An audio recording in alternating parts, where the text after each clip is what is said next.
Primero que todo, darle las gracias al comité organizador del primer Congreso Internacional de Enfermería por haberme invitado a este grandioso evento de orden académico y científico.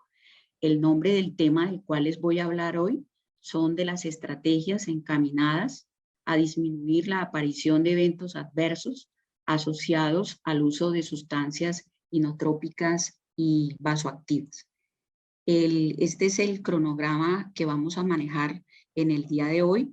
Iniciar diciéndoles que siempre que trabajaba en las unidades de cuidado intensivo, me preocupaba por cómo desde mi quehacer profesional podría de alguna manera contribuir a disminuir todos esos efectos adversos asociados a aquellas sustancias especiales que de una u otra manera podrían poner en riesgo a los pacientes que se encontraban hospitalizados allí.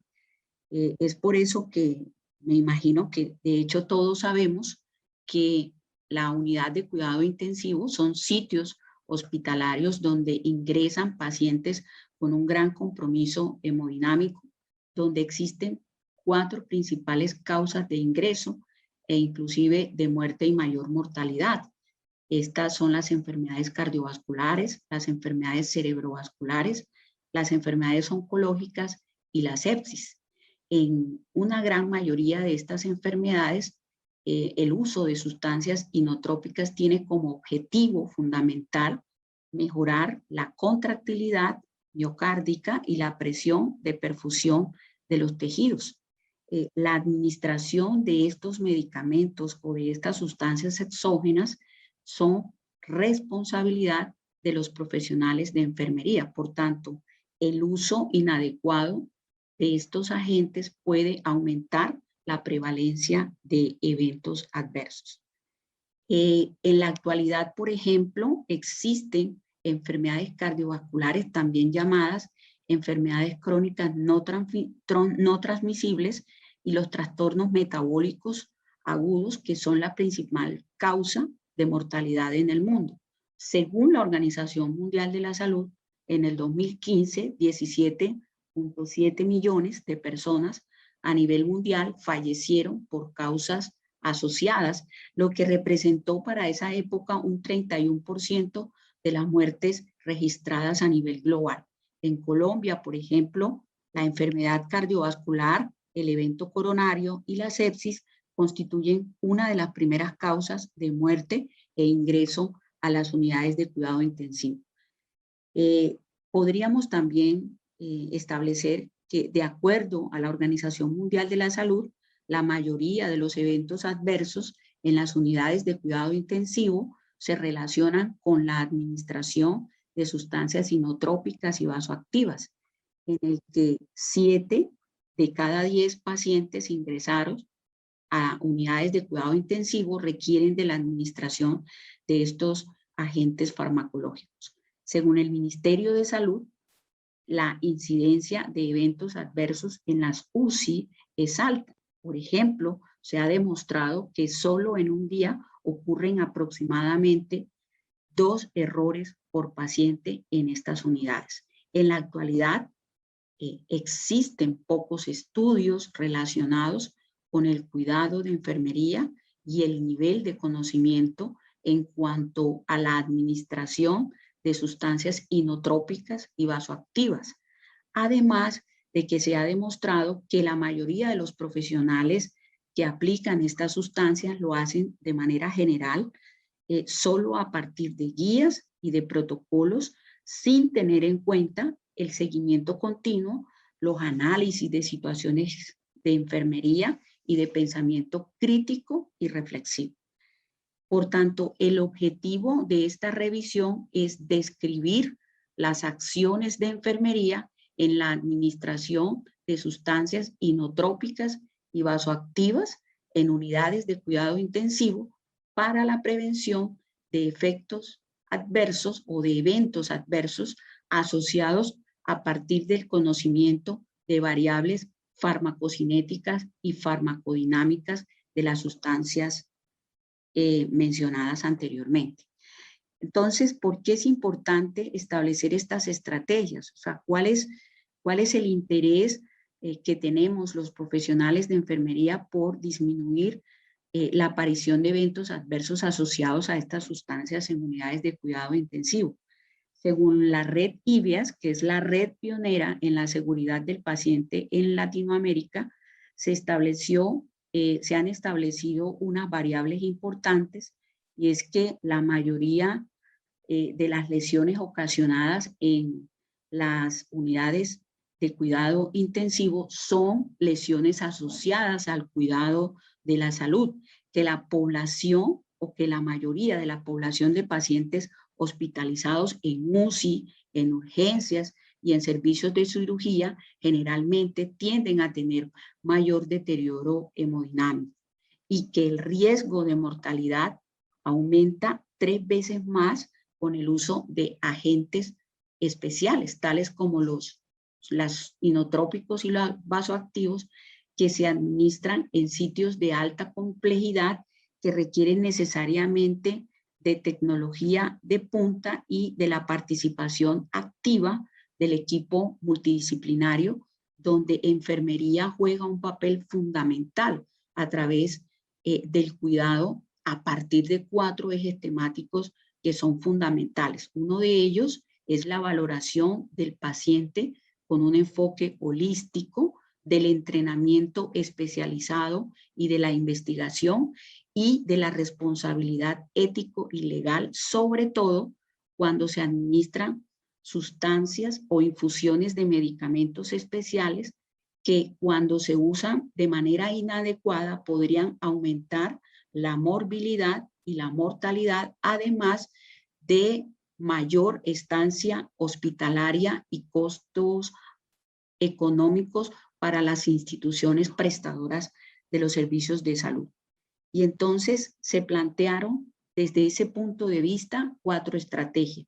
La primera estrategia utilizada fue la estrategia desde los principios fisiológicos. Es importante, por ejemplo, que el profesional de enfermería conozca las principales variables electrofisiológicas, que conozca el concepto de una sustancia inotrópica, que conozca la variable relacionada con el automatismo, la cronotropía, el vasmotropismo, que además de eso el profesional de enfermería esté relacionado con el conocimiento del sistema de conducción eléctrica a nivel cardíaco.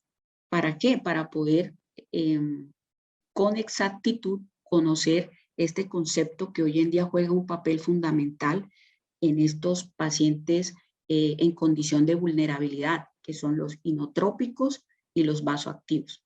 Conociendo entonces la inotropía, podemos relacionarla con esa capacidad que tiene el corazón para contraerse y eyectar suficiente cantidad de sangre hacia los órganos vitales. Saber o conocer exactamente a qué se relaciona el término vasoactivo. Y este término vasoactivo tiene 2 elementos que lo acompañan, que son el agente vasodilatador y el agente vasopresor. Y establecemos o miramos que un agente es vasodilatador cuando es capaz de disminuir la resistencia vascular sistémica para mejorar la perfusión del tejido miocárdico. Igual ocurre con un agente vasopresor que es capaz de aumentar la resistencia vascular periférica para mejorar también la perfusión de órganos vitales. Por tanto, podríamos decir que desde el punto de vista farmacológico, los inotrópicos aumentan la contractilidad cardíaca con el objetivo de aumentar la perfusión de órganos vitales. Entonces vamos a encontrar que dentro de los agentes inotrópicos más utilizados en unidades de cuidado intensivo, vamos a encontrar, por ejemplo, la dobutamina, que actúa sobre unos receptores llamados beta-1 adrenérgicos, que hacen parte del sistema nervioso simpático y que tienen la capacidad para aumentar la contractilidad miocárdica. Lo mismo ocurre con la dopamina, que tiene un efecto difásico es decir, que a dosis distintas puede ocasionar efectos diferentes. Ocurre también con fármacos como los inhibidores de la fosfodiesterasa, en este caso la mirrinona, que aumenta la disponibilidad de calcio intracelular, mejorando así el fenómeno de la contractilidad miocárdica.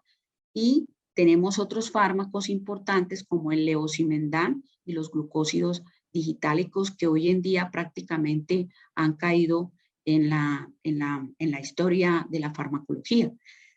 También vamos a encontrar lo que se llaman las sustancias vasoactivas, y dentro de las sustancias vasoactivas encontramos las sustancias vasopresoras, que generalmente tienen como objetivo fundamental aumentar la presión arterial media para mejorar la perfusión de órganos vitales y mantener el flujo sanguíneo.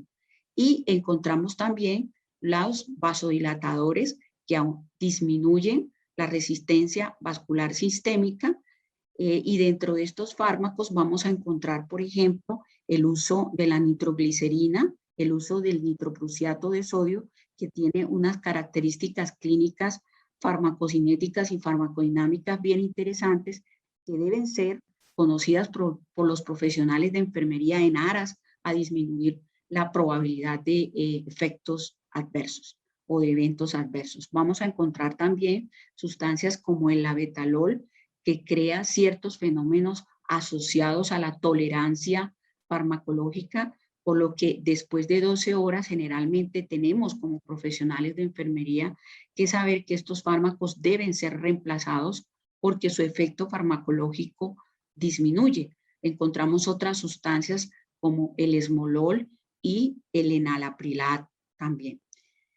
En aras al tiempo para la presentación, voy a tomar como ejemplo o como referencia el uso del nitroprusiato de sodio, cuya principal variable farmacodinámica es que este es uno de los medicamentos que más se utiliza en unidades de cuidado intensivo en los eventos asociados a emergencias hipertensivas y a crisis hipertensivas. Pues este medicamento actúa especialmente en las células endoteliales, liberando al óxido nítrico, activando a una enzima que se llama la guanilato ciclasa, convirtiendo el GTP en GMP cíclico, que induce fundamentalmente relajación del músculo liso, disminuyendo la resistencia periférica de arterias y de venas.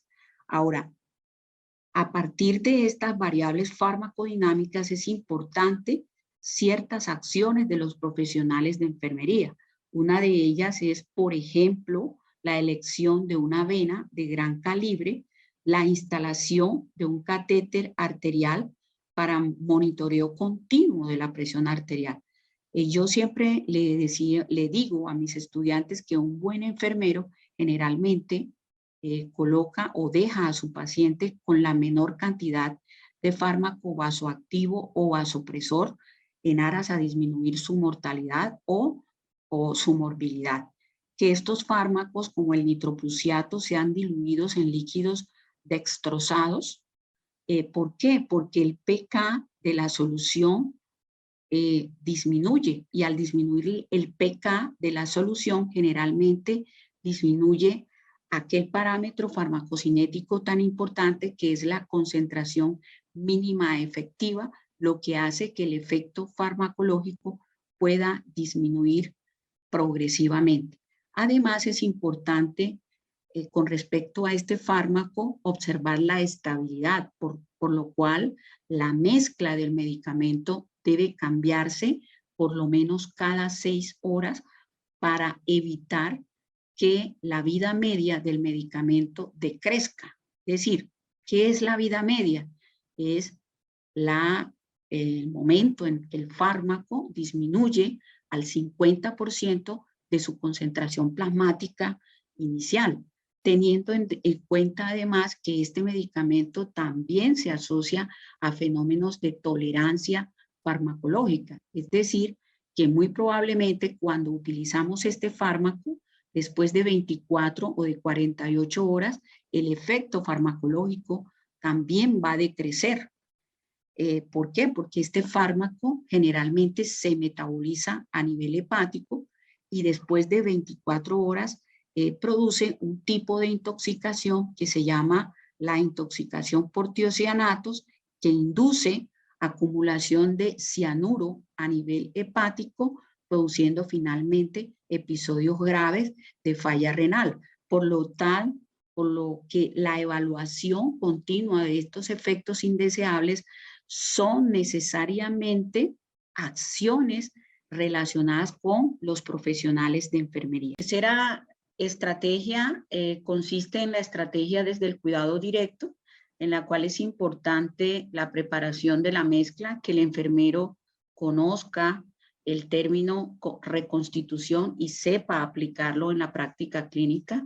Lo mismo el concepto de la dilución del medicamento desde el principio del PK, que como lo habíamos dicho anteriormente, no es más que el porcentaje de disociación del medicamento en el organismo. Otro concepto importante es la vida media, que no es más que el momento en el cual el fármaco decrece al 50% de su concentración plasmática. Además, es importante evaluar la fotosensibilidad, teniendo en cuenta que una gran mayoría de estos medicamentos suelen ser fotosensibles. Por tanto, es importante tener claridad de cuáles son aquellas sustancias farmacológicas que son fotosensibles. El monitoreo continuo de bombas de perfusión y el uso de catéteres venosos centrales, especialmente cuando se utilizan sustancias vesicantes como la norepinefrina, que por tener un pH menor de 5 suele producir necrosis dérmica, además de que puede producir un exagerado aumento de la resistencia periférica, lo que induciría probablemente episodios de sangrado intracerebral. Existen otros fenómenos asociados que se relacionan también con esta estrategia, y es la observación de fenómenos asociados a incompatibilidad e interacciones medicamentosas, además de la detección precoz de efectos que podrían implicar un riesgo inminente sin desconocer, claro está, aquellos principios que nos han enseñado desde que empezamos a estudiar enfermería, que son la aplicación de los 10 correctos en los pacientes a los cuales vamos a administrarle cualquier tipo de medicamento. Y finalmente tenemos entonces la estrategia desde la investigación y la innovación, en el cual es importante que el enfermero participe activamente en el establecimiento de protocolos actualizados para evitar la aparición de eventos adversos, además del seguimiento continuo de los eventos adversos reportados, y que se hagan revisiones de estas situaciones de enfermería, ojalá de manera semanal o de manera quincenal, para evitar mayormente la aparición de estos riesgos, además del establecimiento de programas de educación continua, y que enfermería, ¿por qué no?, se atreva desde su quehacer profesional a elaborar artículos científicos relacionados con la prevalencia de efectos y con todas aquellas experiencias exitosas que se tengan de la práctica de administración segura de medicamentos. Y para terminar, pues quiero mostrarle esta pantalla que me muestra específicamente eventos adversos que se observan con mucha frecuencia en unidades de cuidado intensivo relacionados con la administración de norepinefrina, donde los pacientes han hecho algún tipo de daño vascular, básicamente porque el tiempo de administración del fármaco ha sido prolongado, o porque la dosis que se administró para estos pacientes fue tan exagerada que pudo poner al paciente en un riesgo inminente. Como conclusión, decirles que actualmente existen pocos estudios con sustentos bibliográficos que nos demuestren la eficacia de las sustancias inotrópicas en pacientes críticos, y que sin embargo el conocimiento de las variables cinéticas y dinámicas serían fundamentales para disminuir el riesgo de posibles eventos adversos, en el cual los profesionales de enfermería puedan influir de manera positiva en la disminución de estos fenómenos que desafortunadamente se relacionan con mayor morbilidad y mortalidad. Además de eso, como lo decía inicialmente, es importante la capacitación continua, la investigación y que se hagan estudios de casos con pensamiento crítico y reflexivo. Muchísimas gracias. Si tienen alguna pregunta, quedo pendiente.